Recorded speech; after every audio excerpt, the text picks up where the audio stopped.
Good morning, everyone, and welcome to Morning Market Movers, where we do live analysis for day trading and we take a look at hotspots in the markets for today, Monday, May 23rd. My name is Todd Rich. Yes, I'm back. I'm with Nadex. And with me, as always, Brian Caprice from Keep Trading Simple. And I do have my dog here on my lap. She decided to join me down here in the basement this morning and then promptly go through a vomit attack. just what I needed right before we do this. Just like children. And I got plenty to clean up down here when we're done. Fun. All right, we do have some hot spots in the markets for this for today. It's going to be, I think, a bit of an interesting week as well. What we do have moving, we have on some comments on things in the East. We do have the U.S. dollar finally starting to show a little bit of weakness, backing off of some of that strength. We have oil popping higher after Thursday's rout in oil, down to roughly 103. We've got oil back up above 110, I think up near 111. Equities, after an absolute massacre last week. We did get that late rally on Friday to wipe away at least 1 day's of 1 day losses, and we're trying to open in the green this morning. So we'll see. We got the dollar down, oil up, equities up, and then this week we've got on Friday we've got the Fed's preferred measure of inflation. The PCE, the personal consumption expenditures. The catch is, as Brian just reminded me, next weekend's Memorial Day weekend. Friday, people will probably be out of here looking for the long weekend because we get Monday off. So yeah, we might get one of the biggest numbers we've had in a while with nobody around. I don't know if that's going to mean there's going to be no impact or a way massive over impact just because the markets might be thin. Anyhow, we are going to take a look at some of that and then what to look forward for the rest of the week. Before we jump into it, I do need to quickly share this disclaimer that trading involves risk and may not be appropriate for everyone, that any trading decisions you make are solely your responsibility and at your own risk. And this is an educational session. Please do not construe anything Brian or I say as a buy or sell recommendation. We are doing this buy or sell recommendation. We are doing this for your education purposes. And here you can actually see just quickly as I flip over to the charts. I mean, oil bottoming out on Thursday. Here we are. Yeah, we're above 111. I can't believe that we would say 103 is cheap in oil. $103 a barrel. If you remember, it wasn't all too long ago, within the last couple of years, when oil traded negative. If you remember that. A weird anomaly that can actually happen in the markets when there's too much supply and not enough demand. In any case, Brian, I'm going to flip it over to you, and let's take a look at the headlines and then quickly jump into the charts for a Monday. Yeah, I mean, this is actually a pretty high-flying Monday, I would say. The last couple of Mondays have been very, very slow as people trying to figure out what's going to happen today. Today's message is pretty clear. The yen is finally kind of relaxed for the most part. We'd had a couple days in a row with a lot of yen strength, and again, the headlines today are kind of justifying why the yen is kind of tempered back down again.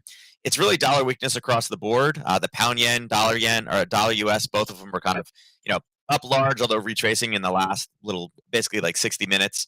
Euro, same thing. Dollar Swiss down major. 73 is actually a large amount. It's not the largest mover in general, but percentage-wise of what its typical daily ATR is, also that's quite a substantial amount. Now, dollar CAD down 45-ish, retreating back a little bit in the last 60 minutes. And again, as you mentioned, oil continuing to grind back up at 111, and I don't necessarily think that story is over yet. I think that one still has more room to run. Aussie dollar also up 54, so interesting.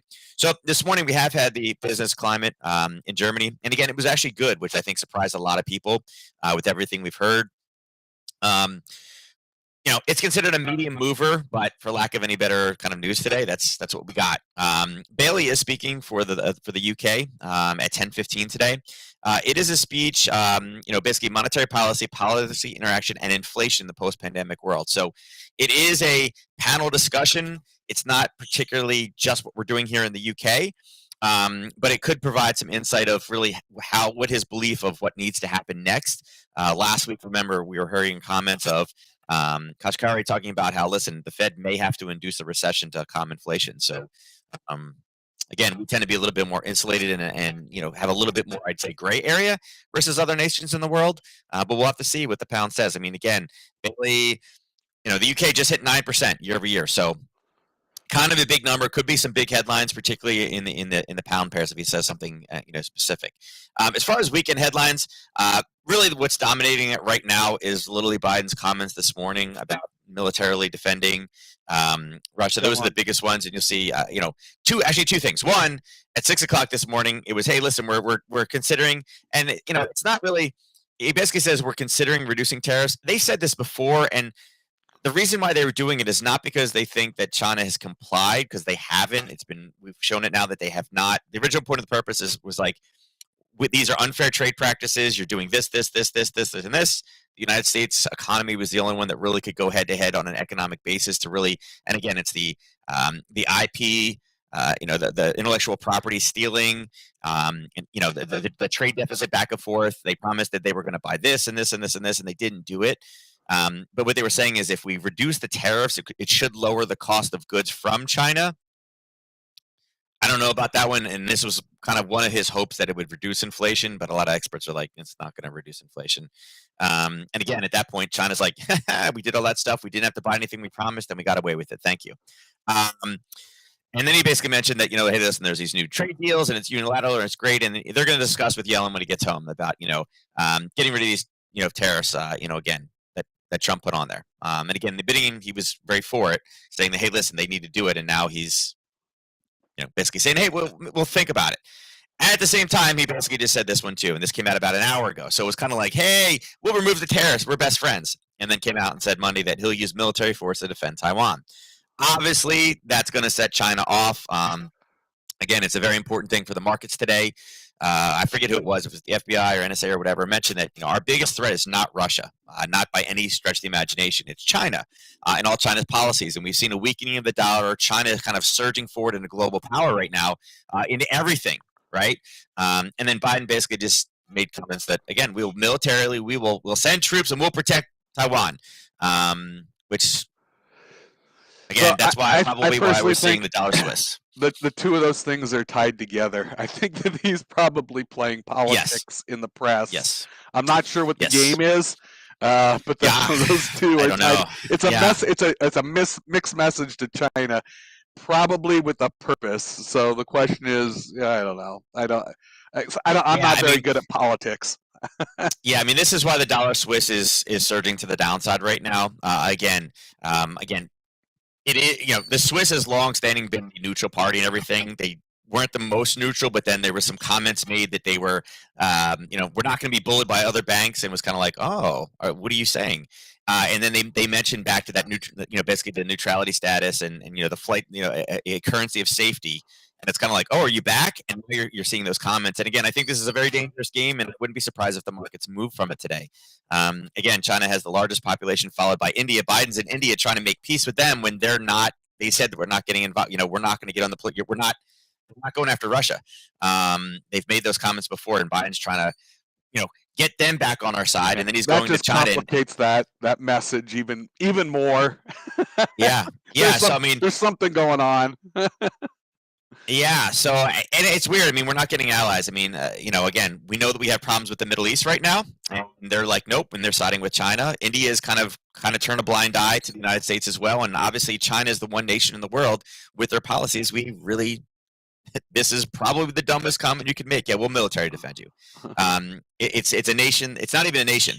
There's 15 countries in the entire world. They're all extremely little that recognize it as a country. The United States doesn't even do it. The UN doesn't even do it. So this is what I was saying we should have done with Ukraine to stop all the problems that we had over there, and we didn't.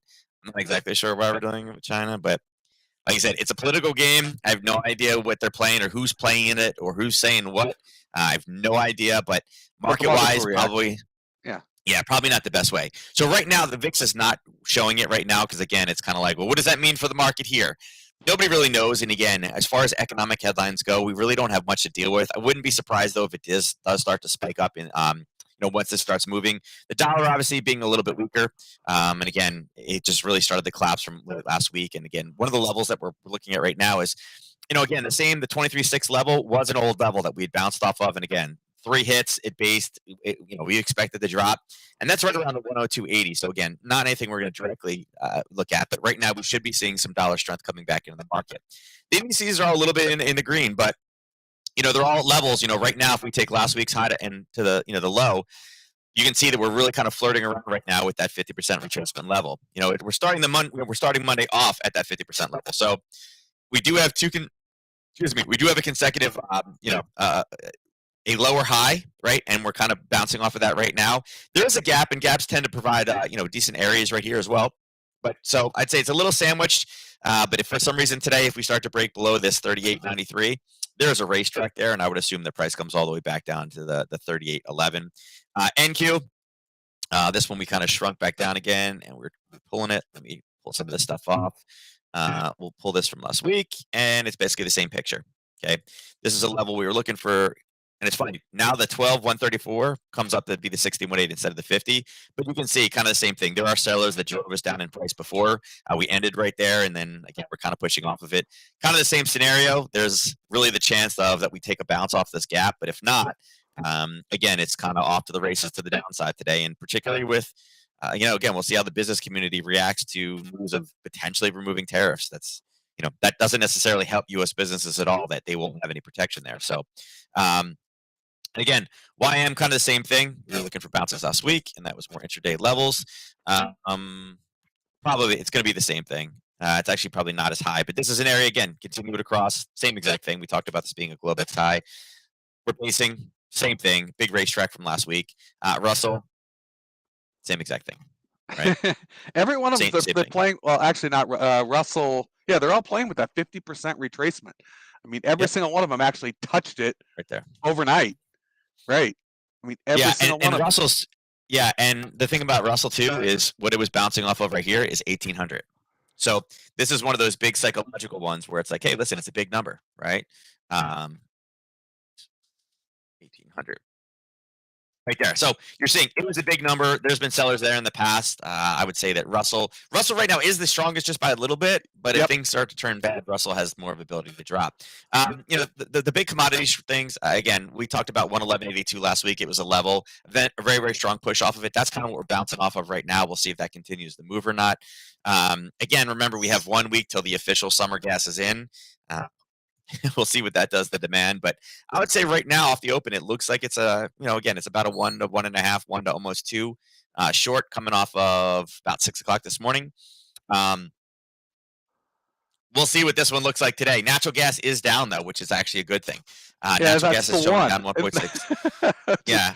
Yeah, well, now that we're in summer. Yeah, it's hovering around 8%. Again, this is one of those seasonally adjusted things.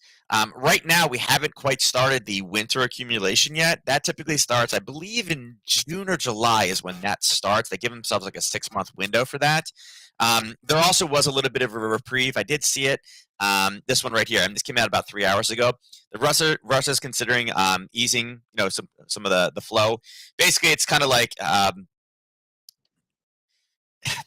Basically, the ruble's rebounding a lot faster than they expected it to rebound. I think they were focusing on kind of the cheap stuff, and now it's kind of messing up some of their plans. So they're talking about easing it just slightly. Anytime you hear that, basically easing, that is one of those things like, oh, that's a good thing. That's a good thing. It's not directly right into the natural gas scenario, but Russia easing, you're like, okay, thank God, they're not going to be, super strong about it.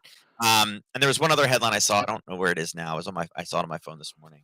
But basically another thing about one of the pipelines that they were talking about, slowly cutting it off. Because again, they have a heart, is what they said. It was kind of the end of the thing. But again, it's a supply story. Easing it off. Zelensky though, this no one needs it now, right now. As everything gets warmer, people will need it less. So they'll just think, oh, great, they'll ease it up some, and then they'll keep stockpiling it. Yeah, I mean, Zelensky did call for a complete, absolute blockade of Russia. Again, it's nice when you're getting billions and billions and billions of dollars filtered in your country, but if they blockade Russia, no natural gas or no oil will get out, and every single expert in the world says it's impossible to replace that. So again, Zelensky's living in a pipe dream at this point. I don't. Yeah, let's block them from the rest of the world. Yeah. Okay, it would only be you blocking, because the whole piece below them is fine with working with them. So yeah, this guy. Yeah, I guess this is of course he's going to say things like that. That's what he's supposed to do. He's fighting for his country, who's under attack. Well, he was at for no reason. he's at the UN economic meeting saying this, so it's kind of like. Oh, he's rallying support. It's posturing. I do the same thing about priority shoes. Yeah.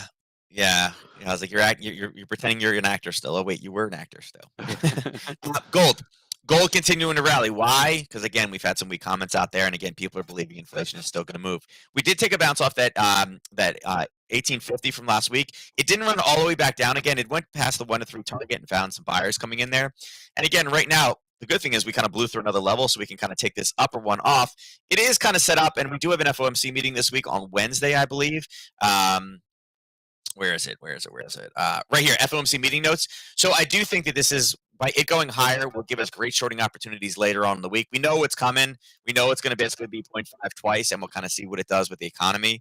Like I said, I just actually took the tab down, but the mortgage rates were close to 6% now. So they're getting up there. Last week we actually touched 7 on the 10-6 arm. They pulled back a little bit, but again, it looks like they're still going to continue to surge. So right now, I would say the same level, probably not worth the same short. It is confirmed, though. It did pop through and give us a Harry Potter long. Right now, I would say, this is probably a decent top up here over at 1862, but again, look for this one to be tested. And like I said, I would be okay with this continuing to rally until Wednesday and then figuring out how to get short that one in the overnight. And actually, in reality, you could probably put that on tomorrow night as well.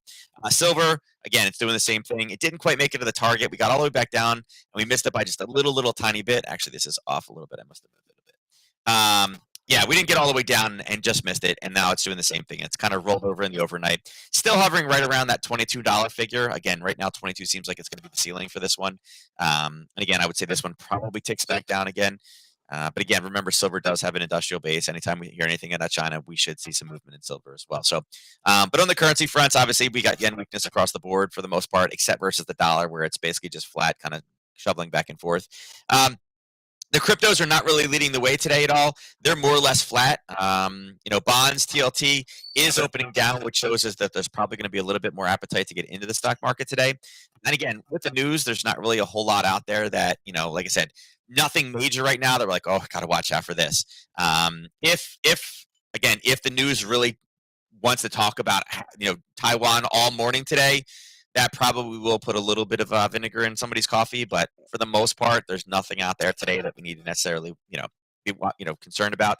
Tomorrow morning early, we do have all the manufacturing and services PMI numbers coming out, and those will be interesting to watch. Remember, all these, none of them are forecast to be kind of on the low side, but remember, anything above 50 it shows expansion. So we'll see if we still have that expansion. If there's any that are below 50, that'll be a major mover for the euro tomorrow morning. And then again, New Zealand is raising interest rates tomorrow night, but we'll talk about that tomorrow in our longer session. So, all right, that's it for today. Okay. With that, any questions for Nadex, please email us, customerservice@nadex.com. Any questions for Brian or for me, we are available via email. You can email Brian, please. Feel free to ask him questions. Email Brian at support@keeptradingsimple.com. Just a quick way to recap what we've got going on this Monday. We are seeing the dollar down. It's finally showing a little bit of weakness after a pretty significant run up. We're seeing equities trying to hang in there. I know that everyone's really talking about the bear market, how close we got to a bear market, which is a 20% closing with a 20% pullback. We actually got in that territory on Friday, but then we had that late market rally, trying to open a little higher this morning, and oil punching higher. Brian and I will be back tomorrow morning. And until then, by the way, if you like what we're doing, please give us a like. We do appreciate that, whether you're watching us on Facebook or on YouTube. And until tomorrow morning, good luck in the markets, everyone. Thank you so much for joining.